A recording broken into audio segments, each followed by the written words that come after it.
Very good morning to all of you. Myself Manoj Kumar Sharma. Today we will discuss some MCQ from the chapter Accounting Principles and Concepts, Accounting Standards and Accounting Equation. So let me start. The first MCQ question is: meaning of accounting principle is the rules which are adopted in recording the accounting transaction, the rules which are adopted in preparation the profit and loss of a business, the rules which are adopted in preparing the balance sheet of a business, and the rules which are adopted in preparing the director's report. तो इस question का सही answer जो है वो है option A, the rules which are adopted in recording the accounting transaction.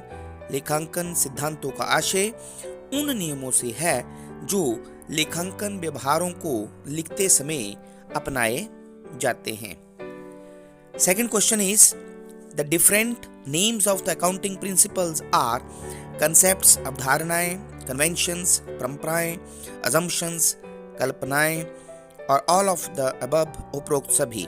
तो इस क्वेश्चन का सही आंसर जो है वो ऑप्शन डी, उपरोक्त सभी लेखांकन सिद्धांतों को अवधारणाओं, परंपराओं, कल्पनाओं सभी नामों से जाना जाता है। Third question is according to business entity concept the business is not treated as a separate unit from its owner. The business is treated as a separate unit from its owner. The period of the business unit is for 3 years. The period of the business unit is for 5 years. व्यवसायिक इकाई अवधारणा के अनुसार व्यवसाय के स्वामी को व्यावसायिक इकाई से पृथक नहीं माना जाता है। व्यवसाय के स्वामी को व्यावसायिक इकाई से पृथक माना जाता है। व्यावसायिक इकाई की अवधि 3 वर्ष होती है और व्यवसायिक इकाई की अवधि 5 वर्ष होती है।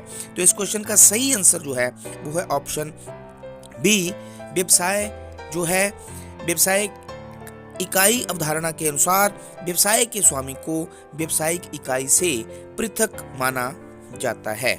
Next question is in accordance with going concern concept a business is considered as having a limited life, a very long life, an indefinite life, 20 years life। चालू व्यापार की अवधारणा के अनुसार व्यापार जो है वो चलेगा सीमित जीवन काल के लिए, लंबे जीवन काल के लिए, अनिश्चित जीवन काल के लिए, 20 वर्ष जीवन काल के लिए। तो इस क्वेश्चन का सही आंसर जो है वो है ऑप्शन सी, अनिश्चित जीवन काल, एन इनडेफिनिट लाइफ। तो चालू व्यापार अवधारणा के अनुसार व्यवसाय जो है वो अनिश्चित जीवन काल के लिए चलाया जाता है। Next question is according to money measurement concept the transactions which can be measured in terms of money are to be recorded. Only those transactions which can be measured in terms of money are to be recorded. Proper record is maintained of both of the above transaction and none of the above transactions are recorded। तो मुद्रा माप की अवधारणा के अनुसार लेखांकन में उन व्यवहारों का लेखा किया जाता है जो मुद्रा से संबंधित नहीं होते। लेखांकन में उन व्यवहारों का लेखा किया जाता है जो मुद्रा से संबंधित होते हैं। उपरोक्त दोनों तरह के व्यवहारों को लिखा जाता है और उपरोक्त में से किसी भी व्यवहार का लेखा नहीं किया जाता है। तो इस क्वेश्चन का सही आंसर जो है वो है ऑप्शन बी, अर्थात मुद्रा माप की अवधारणा के अनुसार लेखांकन में केवल उन्हीं लेन देनों का लेखा किया जाता है जिन्हें मुद्रा में मापा जाता है। Next question is from the point of view of income tax accounting year is from every Diwali, every year Dussehra, from 1st April to 31st March, none of the above। तो आयकर की दृष्टि से कौन सा लेखा वर्ष होता है? प्रतिवर्ष दिवाली, प्रतिवर्ष दशहरा, 1 अप्रैल से 31 मार्च तक और उपरोक्त में से कोई नहीं। तो इस क्वेश्चन का सही आंसर जो है वो है 1 अप्रैल से 31 मार्च। तो इनकम टैक्स के अकॉर्डिंगली 1 अप्रैल से लेके 31 मार्च को जो है वो लेखा वर्ष माना जाता है। According to revenue realization principle, the basis may be used to determine the time and period of the revenue realization. Sales basis, cash basis, production basis, and all of the above.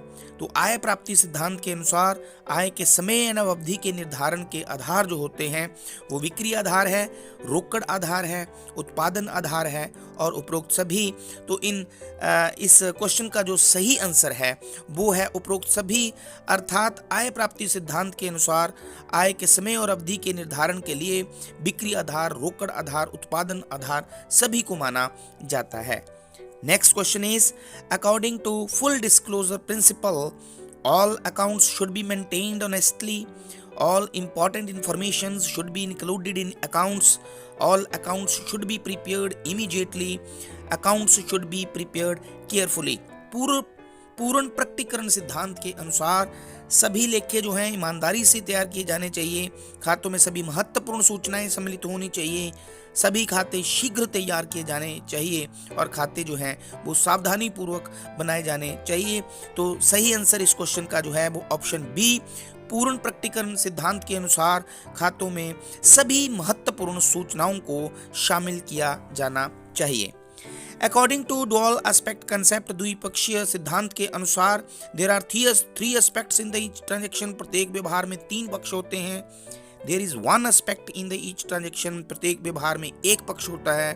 There are 2 aspects in the each transaction, प्रत्येक व्यवहार में 2 पक्ष होते हैं। There are 4 aspects in the each transaction, प्रत्येक व्यवहार में 4 पक्ष होते हैं।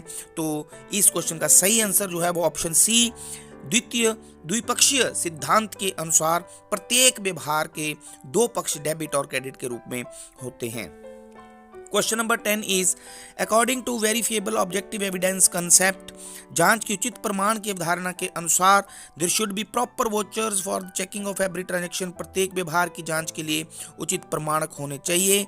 There should be proper vouchers for checking of every cash transaction, प्रत्येक रोकड़ व्यवहारों की जांच के लिए उचित प्रमाणक होने चाहिए। There should be proper voucher for the checking of every good transaction, माल से संबंधित प्रत्येक व्यवहार की जांच के लिए उचित प्रमाणक होने चाहिए।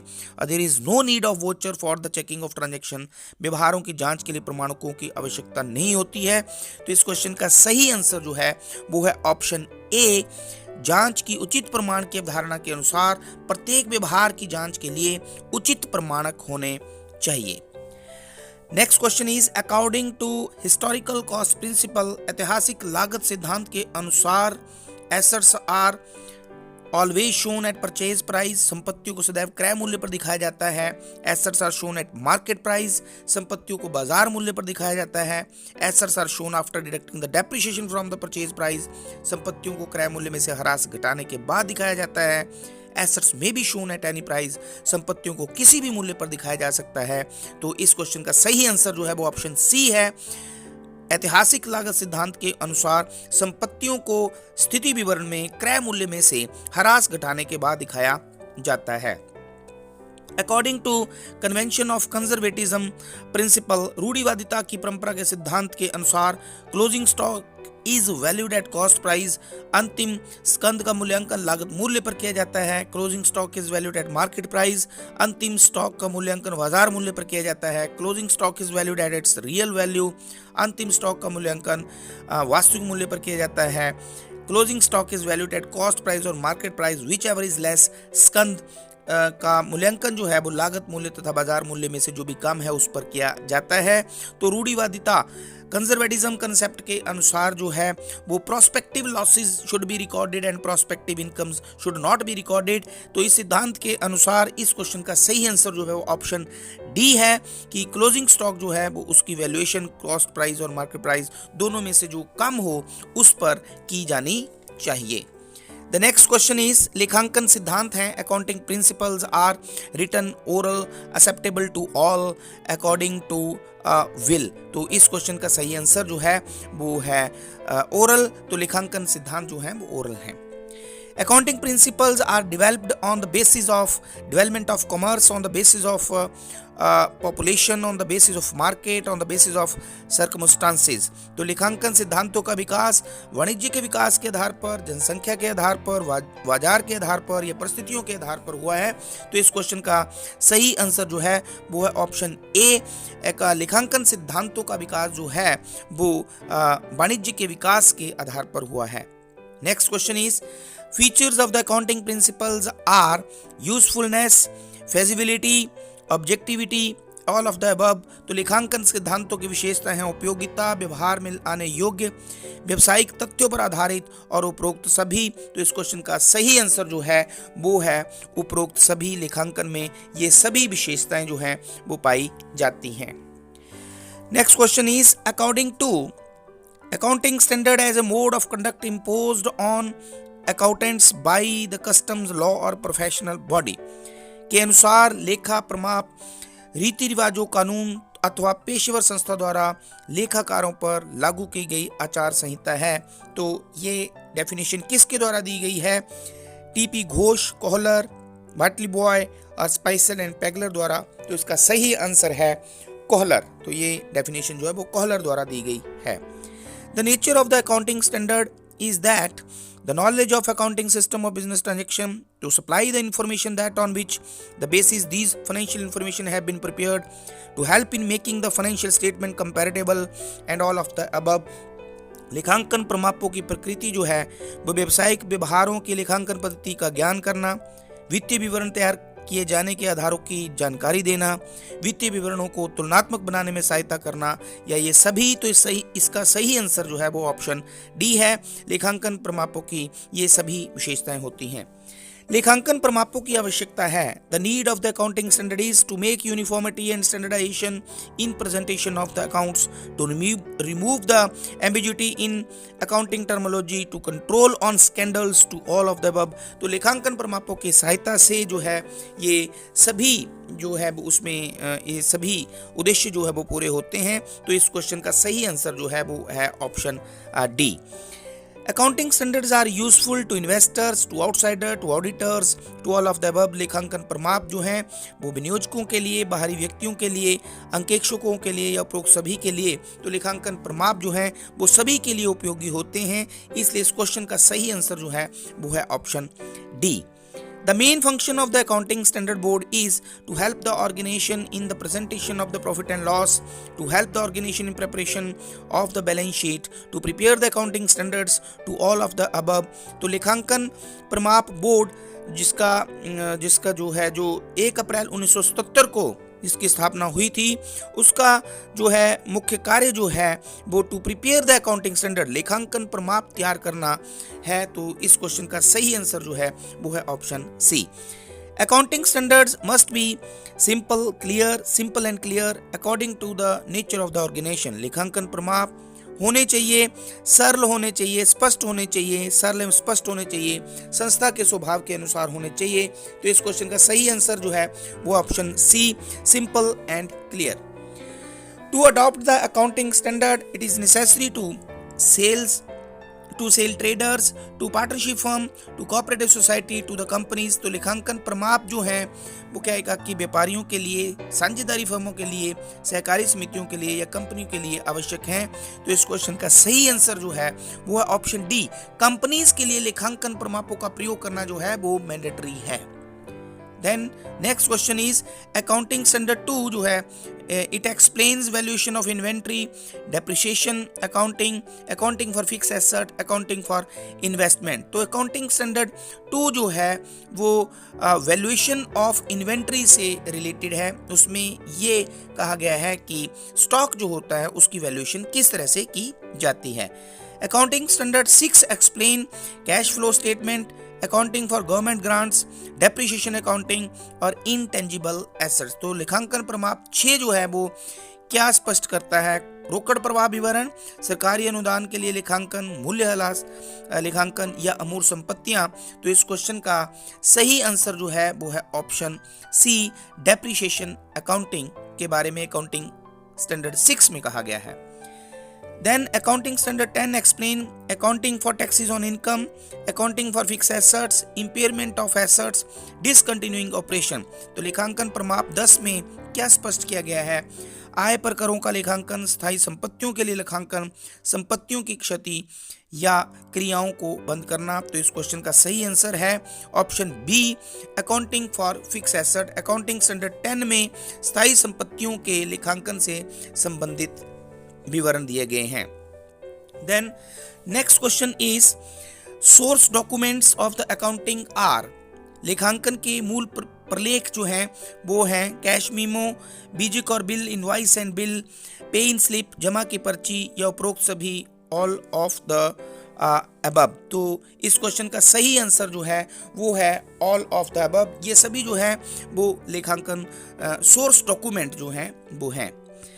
अकॉर्डिंग टू अकाउंटिंग इक्वेशन, लेखांकन समीकरण के अनुसार both aspects of this equation will be equal in every circumstances, both aspects of these equations will be unequal in every circumstances, both aspects of this equation may be either equal or unequal, both none of the above।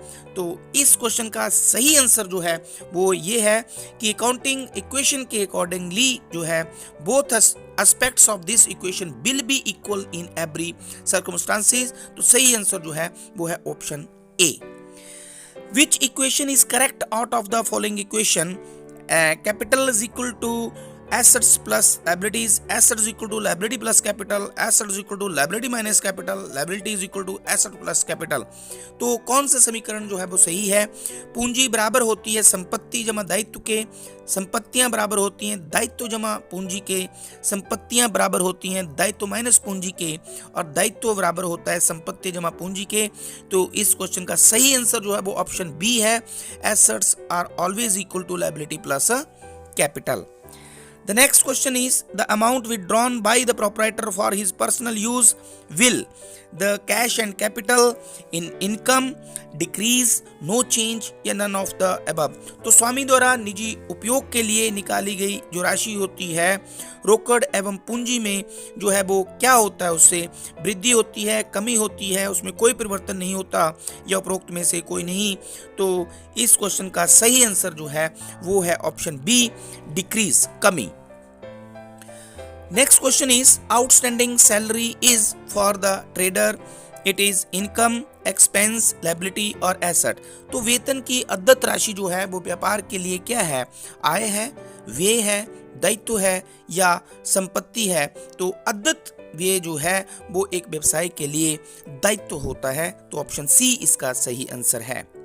Interest on investment received in advance is for the trader, it's capital, is it liability, is it asset, is it income. तो विनियोगों पर अग्रिम प्राप्त ब्याज जो है वो व्यापार के लिए क्या पूंजी है, क्या वो दायित्व है, क्या वो संपत्ति है, क्या वो आय है।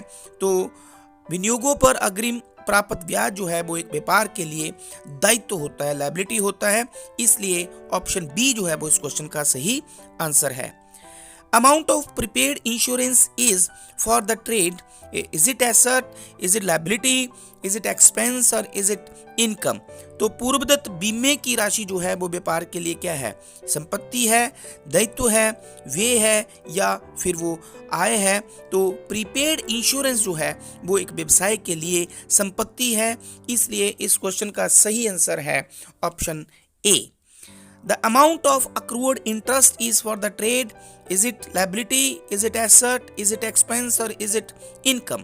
तो उपार्जित ब्याज की राशि जो है वो व्यापार के लिए क्या दायित्व है, संपत्ति है, एक्सपेंसेस है या फिर वो आय है। तो अक्रूड इंटरेस्ट जो है, उपार्जित ब्याज जो है एक व्यवसाय के लिए संपत्ति होती है। इसलिए ऑप्शन बी जो है वो इस क्वेश्चन का सही आंसर है। Then the last question is salary paid to business manager bill decrease in asset and liability, decrease in asset and capital, decrease in liability and capital, decrease in asset and capital। तो व्यवसाय के manager को दिया गया जो वेतन है वो संपत्ति और दायित्व में कमी करेगा, संपत्तियां पूंजी में वृद्धि करेगा, दायित्व एवं पूंजी में कमी करेगा या संपत्ति एवं पूंजी में कमी करेगा। तो क्योंकि व्यवसाय का मैनेजर को दिया गया वेतन एक एक्सपेंस होता है और जब भी कोई खर्चा होता है तो उससे व्यवसाय की संपत्ति, रोकड़ संपत्ति जो है वो कम हो जाती है और दूसरी तरफ जो है पूंजी, कैपिटल जो है वो कम हो जाती है। इसलिए इस क्वेश्चन का सही आंसर जो है वो है ऑप्शन डी। तो इस तरह से आज के इस वीडियो में हमने accounting principles and concepts, accounting standard and accounting equation से संबंधित कुछ महत्वपूर्ण मल्टीपल चॉइस क्वेश्चंस डिस्कस किए हैं जो कि आपके एग्जामिनेशन के लिए बहुत महत्वपूर्ण है। Thank you very much.